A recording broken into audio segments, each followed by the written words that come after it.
Hello sir. Hello madam. Sir सबसे पहले आपको थैंक यू कि मेरा जी। जीएसटी नंबर आ गया है और क्या ये रही बात है। आपकी फीस। तो मैडम फीस लेके आई है और मैंने मैडम का जीएसटी जो था वो 7-8 दिन पहले ही अप्लाई किया था जी जी मैंने जी जी। सौम्य इलेक्ट्रॉनिक्स के नाम पे, और जीएसटी नंबर मैडम का आ गया है। क्योंकि काफी लोग परेशान रहते हैं कि जीएसटी नंबर कब तक आएगा या क्या डॉक्यूमेंट्स लगेंगे। तो अगर आपको भी ये प्रॉब्लम हो रही तो आप लोग इस नंबर पर कांटेक्ट कर सकते हैं, या आपको जीएसटी रजिस्ट्रेशन कराना है या फिर जीएसटी के रिटर्न्स आपको मंथली जो होते हैं वो कराना है तो भी आप लोग कांटेक्ट कर सकते हैं। तो मैडम बहुत बधाई आपको भी कि आपका जीएसटी नंबर आ गया है। तो अब अच्छे से बिजनेस कीजिए और अपने जो बिजनेस को है खूब ज्यादा एक्सपेंड कीजिए, और मुझे उम्मीद है कि आप जो है वो दूसरे देश में भी जो है वो अपने प्रोडक्ट्स को सेल करेंगी। थैंक यू तो सर। बताइए मैडम, अब क्या डाउट है आपके मन में जीएसटी नंबर आने के सर बाद? मैं अब ये जानना चाहती हूँ, जीएसटी तो आ गई है मेरी, तो अब इसके बाद मुझे क्या करना है जिससे मेरे ऊपर कभी कोई पेनल्टी ना आए या लेट फीस वगैरह, तो अब मुझे क्या करना पड़ेगा? अच्छा, तो मैडम ने बहुत अच्छा क्वेश्चन पूछा है। लग रहा मैडम जी जो है मेरे वीडियोस देखती रहती है अकाउंट्स अड्डा के, तभी उनको पता है कि जीएसटी में जो है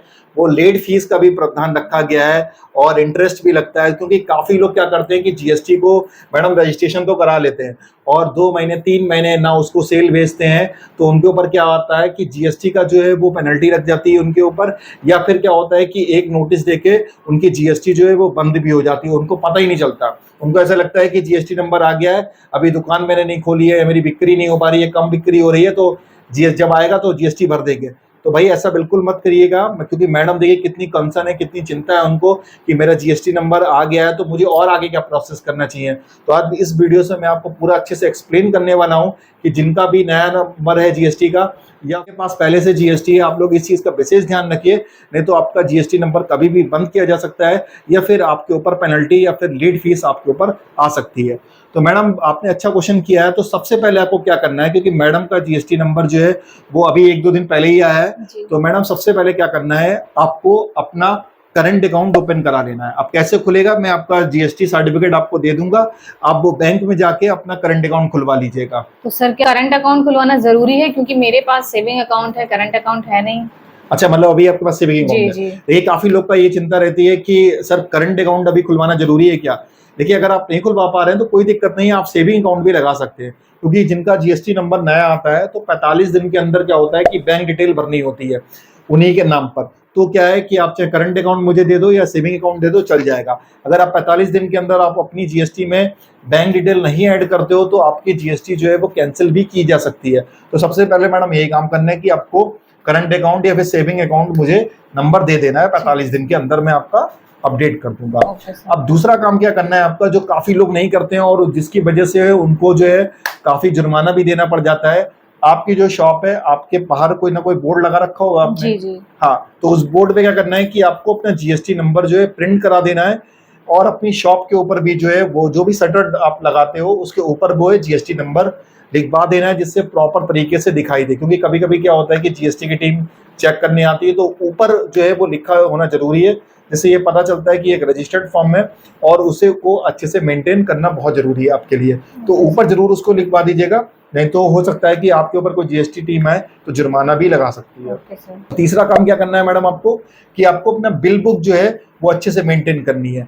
जो भी आप सेल करो तो आप अपनी बिल बुक में मेंटेन कर लो, या फिर आप परचेज जो करो वो भी उसको अच्छे से मेंटेन कर लो, जिससे कभी मान लीजिए जीएसटी में कोई डिपार्टमेंट से आता है तो वो बिल बुक आपके अच्छे से चेक कर सकता है कि हाँ ये सामान जीएसटी पे खरीदा गया है और आपकी शॉप पे रखा हुआ है। जी। और आप जो सामान बाहर से मंगाती हैं तो उसका ईबे बिल जी वो भी अच्छे से मेंटेन करके रखिए। ईबे बिल क्या होता है कि मैडम जब आप कभी बाहर से सामान मंगाओगी या आप जी अपने जी। ज्यादा डिस्टेंस पे भेजोगी तो ईबे बिल एक जनरेट होता है, तो मैं उसका भी रजिस्ट्रेशन आपका कर दूंगा। तो ईबे बिल भी जो है वो आपको रखना प्रॉपर जरूरी है। Okay sir. और चौथा पॉइंट क्या है मैडम, कि आपको जो है वो प्रॉपर मेरी फीस जो है वो भेजते रहना है, जिससे मैं आपकी जो है वो जीएसटी मेंटेन कर पाऊँ। काफ़ी क्लाइंट्स मेरे पास ऐसे आते हैं कि सर मैंने अच्छे से जीएसटी कर रहा था, मेरा अकाउंटेंट चला गया, तो मेरी अकाउंटेंट से जब उनकी बात होती है तो अकाउंटेंट कहता है कि सर ये तो मेरी फीस ही नहीं भेजते थे, तो इसलिए मैंने उनका जीएसटी के रिटर्न नहीं भरे और उनकी जीएसटी कैंसिल हो गई है।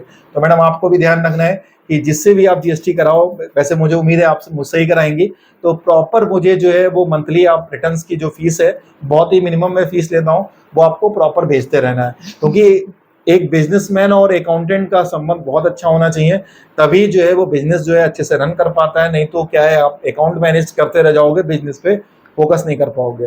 होता क्या है कि जब आपकी जीएसटी आ जाती है तो आपको 2 रिटर्न फाइल करने पड़ते हैं नॉर्मली, जीएसटीआर 1 और जीएसटीआर 3 भी। जीएसटीआर 1 जो है वो सेल के लिए जाता है, और जीएसटीआर 3 जो है अगर कोई टैक्स की लायबिलिटी बन रही है तो उसको आपको फाइल करना पड़ता है।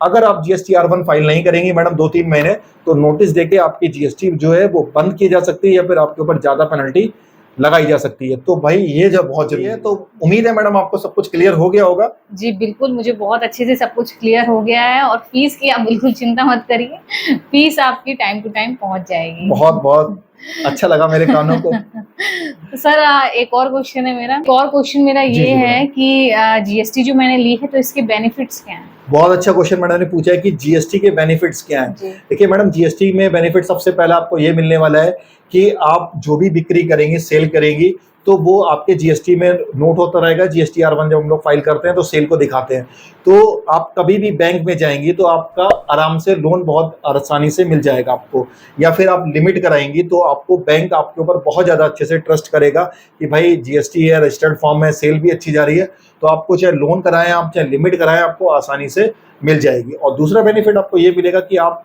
अपनी सिटी के अलावा कहीं दूसरी सिटी में भी आप प्रोडक्ट को सेल कर सकती हो आराम से, क्योंकि ईबे बिल बन जाएगा आपका, आराम से आप माल को भेज सकती है।